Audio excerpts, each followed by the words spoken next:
Learn everything that you can about pregnancy and birth, the process, the mindset, the ins and outs, how you're going to work with a birth partner, how you're going to work with your body, what is going to happen during that process, what's normal, what's not. All of that stuff is going to be really useful for you to know, but it's also good to communicate to other people in your life that may not be supported. Getting pregnant and giving birth are two of the most exciting things you can ever hope to experience in this life. The moment you think you could be pregnant, you're frantically searching for all the best information, which is why you're here today. I'm Stephanie King, and with my many years of experience as a professional childbirth educator, doula, and lover of all things pregnancy, birth, and postpartum, I'm here to make preparing for your birth enjoyable, empowering, and totally easy. Each week, I'll cover different topics, interview professionals, and get into the nitty-gritty birth stories from mamas just like you. And when you're ready for more, you can join me in the My Essential Birth course at myessentialbirth.com, where I take you step by step through exactly how to prepare your mind, body, spirit, and partner for a birth you love. So let's get started.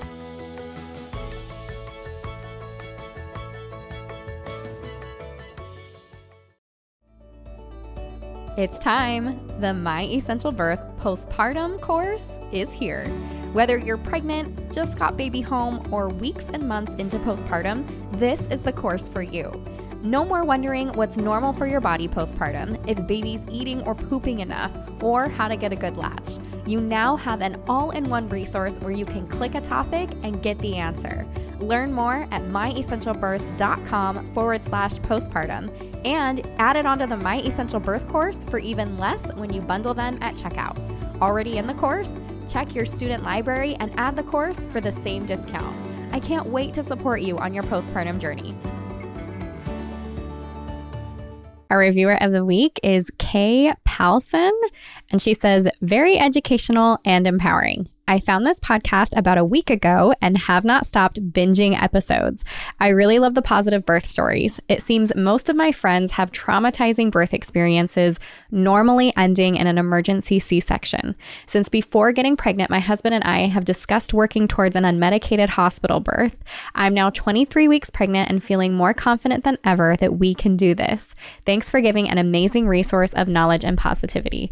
Thank you for your review, and I want to speak to that for a moment, actually, because this is really not uncommon, and those of you that are listening probably don't have a very different experience. If you do, count yourself grateful, count your blessings, because the reality is a lot of moms are hearing from other women in their birth spaces or in their friend groups that these are the experiences that they're having with their births. And all of that is kind of something that we take in as we are preparing for our own births. Does that mean you shouldn't talk to your friends about their births? Absolutely not. But it does mean that this is a reality, and knowing that this could be your birth story if you're not maybe on top of things or creating and envisioning the birth that you desire to have. Having that information is actually really good information to have, because then you don't have to repeat the process. You can have a really excellent birth experience. Unfortunately, there are a lot of moms right now that this is the information that they're getting because they're just kind of going along with, as we all do. There is zero judgment here. This was my story. We meet with our providers. We kind of go through the motions, and one thing leads to another. And then we end up with something that we really are not happy about, that there is some trauma from, that there's some healing to do, that now all of a sudden, we've got to do what we can to heal that last birth and kind of move on to be able to do another birth if that's what is on the horizon for us. Anyways, I think it's really important that you have positive places and spaces and people around you as you prepare for your birth, so that you can be excited and confident and ready for this experience rather than fearing it or being really concerned about what is to come. So with that in mind, this kind of is going to connect to that. Today, I want to talk to you about what it looks like if you don't have the best support. And that can be I don't want to say intentional, but I was thinking more of the people close to you that maybe just don't agree with the way that you are preparing for birth. And then kind of on the unintentional side of things, those people that are sharing experiences with you, or you are close enough to hear some of maybe they're not so great comments about birth, whether from their own experiences or from things that other people are experiencing at this time. So this was kind of brought on. There was a conversation happening in our private birth group, and it was kind of brought on by this. And I realized that obviously this woman is not alone, and these conversations have happened throughout time. And it definitely, if this is something that is part of your story right now, feeling like you don't have support either from your like close friends and family all the way through to your provider and outer ring of community and all of that kind of stuff, that there are things that you can do. And that's kind of what I want to walk you through today. Whether or not you feel like you have support, there are really positive things that can happen right now for you to feel at peace, at home in your body and in this space of waiting to meet your baby. And I want to give you and offer you some of that strength that I hope some of that can even come from my experience, from the experiences that you hear on the podcast here, from the many thousands of years of women who have given birth, unmedicated, uninhibited, all of that kind of stuff without cesarean prior to us. And just know that there is good on the horizon for you. And hopefully, this podcast will be an opportunity for you to kind of reflect, pull back, and also take in what you need from this. So I think oftentimes when we're finding that we're in a place of not receiving support, it can happen for a couple reasons. First of all, if you are kind of challenging that status quo, if you are maybe like in my case, for example, my mom had 3 cesarean births, myself and my sisters, and she was very concerned, and I guess her siblings they've all given birth by cesarean. She was very concerned that my body wasn't going to be able to do this. My first was born by cesarean. So as we started getting, going down the line, it's like, this isn't safe. Are you going to be okay? All of those like motherly good concerns and worries. But I was going against what was true for her, what was standard for her. And certainly on the unmedicated side of things, and with that third birth, having him at home, I think I just kind of like blew everything up in front of her. And I think that's a really common place for people to come at it. If you are challenging something that is uncomfortable for them, or they don't necessarily feel as possible because of their own experiences, there's things within themselves that are like bringing up red flags and concerns that's kind of getting like put on to you. That is really, really common. So anytime you're going against the standard way of doing things, and that's how we kind of see it in the birth space too, at least like in hospital settings as well, right? So if you have your OBGYN, generally, it will probably be an OBGYN that you're having to challenge this a little bit, but there are midwives in the hospital that it's the same kind of thing, where you're bringing up, yes, I'd like to do unmedicated. I don't want to be offered medication. I want to do all these like natural methods of whatever. I don't want an IV. I want to be able to walk around. I want to drink water and eat food, all that kind of stuff. If this is not the normal, natural way that these providers or these people in your life have done things, then people just don't like change. That's the reality of it. They like what they know. We are the same. And so it can kind of just cause some of that like upset and turmoil. Now that it can be as close to you as your birth partner. This can be something, we see this a lot, especially with women who choose to not give birth in a hospital. They really want to take things home or into a birth center setting, and where dads are really like, wait a second, that feels unsafe. And what if something happens? And you go through all the emergent things in your mind. But the truth is, we have been doing this since the dawn of time. And pregnancy and birth itself is generally very safe. It is a natural, normal way of life. There are instances, as with anything in life, just like swimming or anything else, where like things can be normal, natural, safe.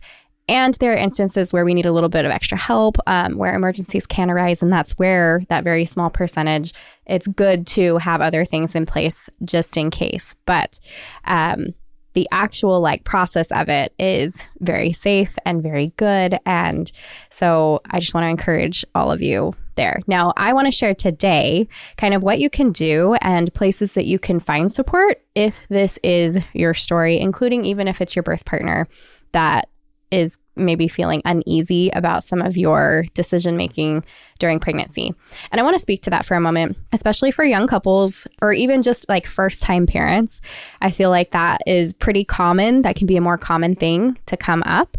And it's normal. I don't want to like throw dads under the bus here, anything like that. They are concerned about you and your well-being and your safety, as well as the safety of that little baby. And so it's really normal to have a lot of questions and concerns. And it's just part of the process. It's like that processing for them to kind of like express those things and for you guys to communicate about it. So keep that in mind when we're talking about communication and concerns from a birth partner, that these are pretty normal. And as long as we are able to continue the conversation and offer solutions, that it can be a really positive thing to ask all those questions. It was the same thing when I was looking for a home birth midwife with my third baby. I didn't know anything about it. And I was asking questions like, who's certified? What kind of whatevers do you hold? Like credentials do you hold? How many babies have passed away in your care? How many, I was like grilling all of these things. And a lot of these questions were just coming from a place of, I'm scared because I don't know. And so those are good questions to ask, because then as we get information, we get more information, then we can settle down and be a little bit more confident about our own decisions. So questioning is not a bad thing. I would say let's just make sure that we're offering solutions and trying to be positive along the way, which can be hard. Pregnancy hormones, life, it's all a real thing. But if you don't have support, what should you do? I'd say the very first thing, first of all, if you are here and you don't have support, you're in the right place. Because I think the first thing that you should do is fill your mind with all of those really positive, educated things that you can. Learn everything that you can about pregnancy and birth, the process, the mindset, the ins and outs, how you're going to work with a birth partner, how you're going to work with your body, what is going to happen during that process, what's normal, what's not. All of that stuff is going to be really useful for you to know, but it's also good to communicate to other people in your life that may not be supportive. And so the other part of that is when we don't have that knowledge, then we can allow fear and doubt to creep in because we don't have anything to pull from. We don't have any information to grab from to say when somebody's approaching us and saying, yeah, but what if this happens? We're like, oh, shoot, I didn't think about that. And then your mind goes off in all the trail of the scary things versus, well, what if this happens? And you're like, oh, well, here's some alternatives. And I know that this, and it's actually not really that normal or whatever the case. When you have that information to pull from, it makes things a little bit easier for sure. I'd say, obviously, taking a really thorough birth course is going to be your best friend. You know that we have the My Essential Birth course. I'd love to see you in there. But the truth is, when you know what to expect about pregnancy, including how to keep yourself healthy and low risk, which is the very first thing that I go over within that course, it's all about simple exercises, moving your body, getting 20 to 30 minutes of raising your heart rate every day if possible, or at least a couple times a week, eating good, healthy, strong foods, eating a high protein and a well-balanced diet, making sure you're taking a good prenatal vitamin, getting enough water, doing the things that you can, eliminating sugar, caffeine if possible, alcohol, drugs, all of that kind of stuff to get your body really healthy, really strong, staying on top of all the things that you can do to keep that body healthy and low risk. And then obviously something that's going to take you right into, here's the actual process of birth. Here's what it looks like from beginning to end. Here's what you can expect from your body, the physical sensations, the emotional stuff going on, the spiritual stuff. And then literally like from the inside out, what's your cervix doing? What's your baby doing? How do they work together? All of that kind of stuff is going to be really great into the labor. And this is stuff that if you're able to pull your birth partner along with you, what a benefit it's going to be to both of you. My favorite thing that I hear from fathers when they take a good birth course is, I didn't know that I didn't know.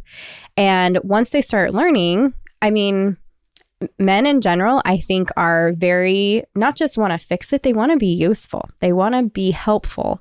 And if they don't know what to do, they don't know what the process looks like, it's all this like foreign thing and they just want to like love on you and take care of you. It's scary to a point of not knowing what to do so much that they back away instead of leaning in. And so as you learn, as your birth partner learns, as you practice things like meditation and relaxation, and even labor rehearsals together, all of that kind of comes together and it becomes this beautiful flow of here's how we're going to work together through the birth process. It is bonding and helps that communication even throughout pregnancy. The other thing that I would say along with that is as you're listening to the podcast, like shoot dad some, hey, this was a really great one. I think you should listen to it with me. Like listen to how I can work through these, or listen to what you can do to help me here. All of that stuff is going to be really helpful. All of the knowledge that you learn along the way is going to build confidence. It's going to build trust in your body. It's going to build trust in yourself. It's hopefully going to give you some excitement and oomph behind talking to a provider and feeling like you can hold your own in a conversation when you're talking about some medical things, or how you want the process to go, or how to interview different providers. There's a lot of good information that comes from good knowledge from a good birth course. The other thing I would say is making sure, and I know I talked about maybe friends that are sharing experiences and they're not great and stuff, just like this mom had shared at the beginning of the podcast, but listening to positive birth stories as often as you can. So yes, you can still talk to your friends about all the things. And it's really important that we aim towards what kind of energy do we want coming in, right? Because what we listen to, what we watch, who we interact with, all of that has a bearing on how we feel on the day-to-day. And I think when we are pregnant, those things are heightened. I actually think part of that is because of that little spirit inside of us. I've truly always felt like connected to my baby, connected to my Father in heaven when I am pregnant. And I think all of that is heightened. All of those things are heightened when we've got a new, special, pure, little awesome spirit inside of us. And we tend to be more sensitive to some of those things. So making sure that we are listening to positive people, listening to positive birth stories. When you talk with your midwife or your provider, that what you're getting back is positive, it's supportive. All of those things can help you feel more supported.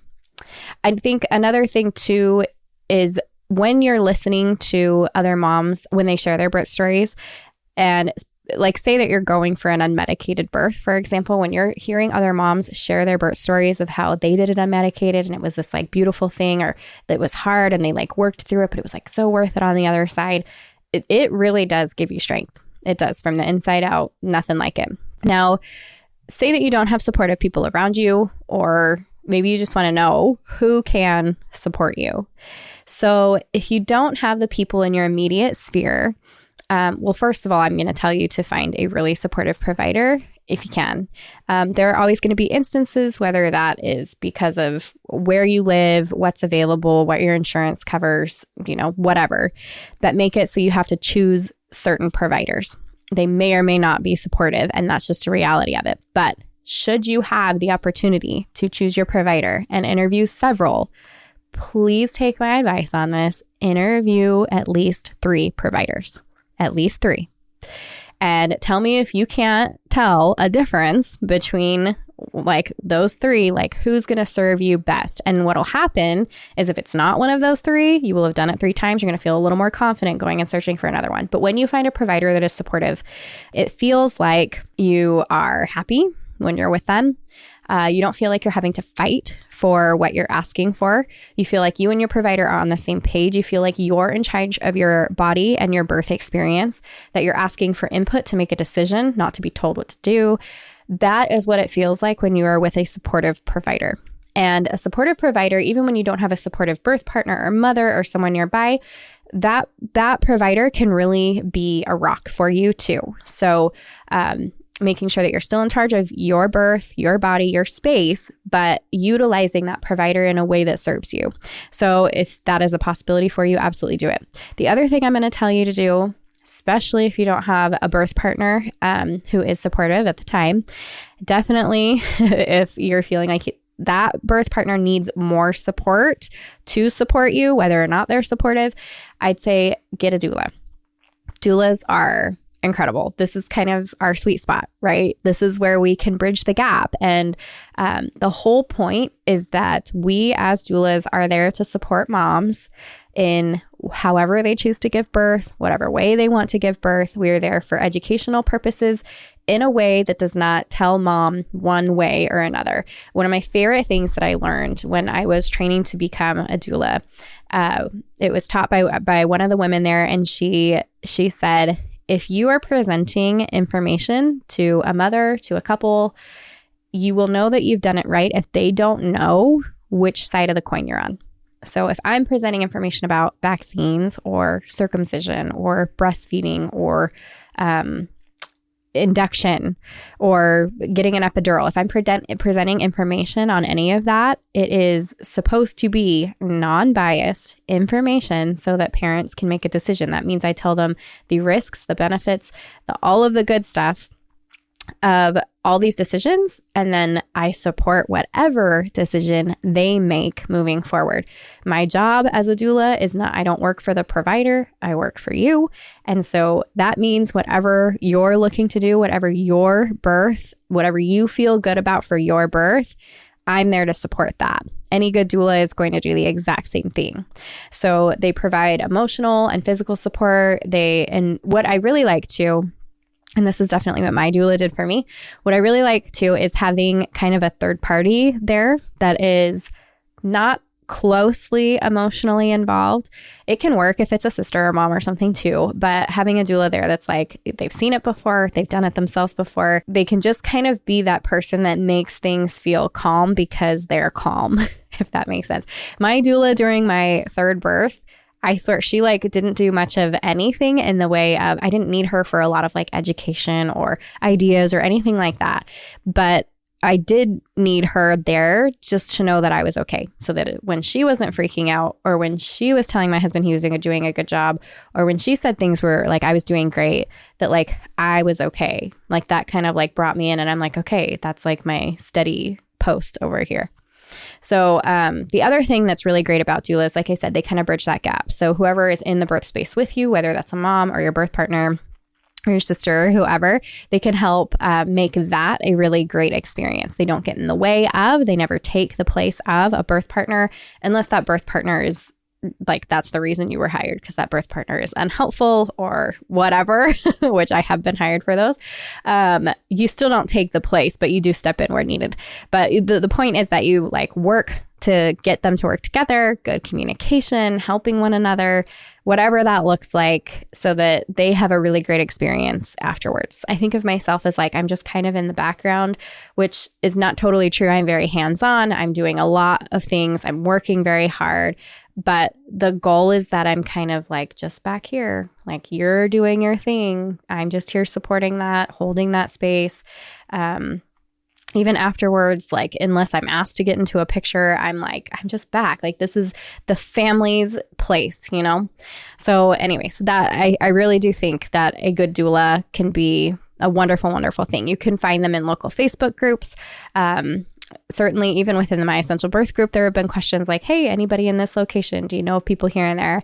Dona.org is another one, doulamatch.net. There's a bunch of places online that you can find them. I will definitely link some in the show notes for you guys so that you can go and take a look. But yes, local Facebook groups. Sometimes there's even local doula groups. You can search for whatever near me, doulas near me, and see what pops up. It will be much more minimal than what may actually be around you. The other place that you can look is any of your local childbirth educators. So you can definitely ask around there. You can call local birth centers and ask the midwives. They should have recommendations for those things. Now, another question is, should I include my family in my birth space anyway? So if you have a mom or a sister or somebody that is planning to be in the birth space and they're not supportive, or they're concerned, or you know the vibe, should you have them in your birth space anyways? And I am going to say probably not. That is something that I wish I mean no harm by saying this, but I wish I probably should have done that with my first baby. There were people in my birth space who meant well, who loved me, who also had their own concerns, and it would have been better for me to maybe not have that in the space. It ended up being fine. However, I did learn my lesson in the sense that I was it was fine. It really was. And I think for my next births, I'm going to do it this way. So if it's something that they're maybe skeptical, or they don't quite understand why you would choose that or what's going to happen, they're not necessarily unsupportive. They're just kind of like, I don't really know what to expect. That's different. If they are straight up like, you shouldn't be doing this, or you're worried that they're gonna encourage certain things if the doctor says something, or anyways, if you know if this is going to be a positive or a negative in your birth space, but you're afraid to make the decision, I'm going to tell you that you won't regret making that decision come labor time and postpartum. I would highly recommend to do that. So it might be a little feather ruffly in the beginning, but I have a feeling it's going to be worth it for you and for your family. If having them in your birth space is going to be a distraction and not the good kind. So some people, it's like so good to have them there because you're like, yes, you're the like comedy relief I need, or like whatever. Like, yes, I would love you to be that kind of distraction. That's great. If this person is going to distract you from being able to breathe through and work contractions, being able to focus and get into your mind in a really happy place because you're worried about what's happening over there, things like that. If this person is going to put any kind of fear or doubt into your mind, then obviously those things are going to be a no for the birth space. And yes, it can hurt feelings, and it's okay, right? That is the part of us that's like, I'm going to be an adult in this situation. I'm going to draw some boundaries in this situation. It might be uncomfortable. Ultimately, I think it will be positive for your birth experience. It is the most vulnerable I think that you can ever be, is to be in that birth space. And so the people that are allowed in there should be the ones that are going to keep that space very clean and nice and comfortable for you. Either way, I think it's really important that you don't feel bad, that you get to choose, and it's okay to be firm. So protect that peace. Now, maybe you're wondering, what are some other ways that I can prepare? So I already said podcast, birth course, including people that have work for you to be in those spaces to do really positive things, including your birth partner and all of that kind of stuff as often as possible, as much as they are willing. And then maybe even choose some books and or affirmations. So I know Ina May's Guide to Childbirth is a really fun one for you to read. Birth affirmations can be super wonderful, and anything that you can think of, especially I'll add the find it and flip it exercise here again, but anything that you can think of that you are worried about, fearful of, concerned, angry, like any of those like not great emotions, do what you can to figure out where it's coming from, put a name to it. I feel whatever, and then write yourself 2 affirmations on the other side of it. It's like, I feel scared that you're doing a birth center or home birth. I feel scared that something terrible is going to happen and I won't be at the hospital. Well, maybe 2 positives would be, I trust my body during the birth process to birth my baby safely. I trust my provider to let me know if there is a reason for transfer. And those were off the top of my head. So you make whatever is going to sound good and confident and wonderful for you. But there is a lot that can be happening on the inside that we maybe don't give enough attention to in the way of like our mindset and spiritually, like how we're feeling, our emotions, all of that kind of stuff, that can actually play a really big part in how we feel when we're in labor, but also even the like physical progression, comfort that we feel, like the physical comfort that is happening or physical pain.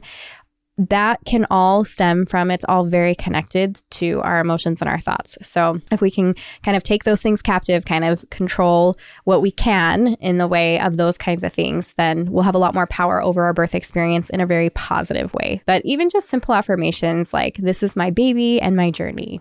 My priorities matter. I'm confident and capable. My body is designed to give birth. I can do anything for a minute.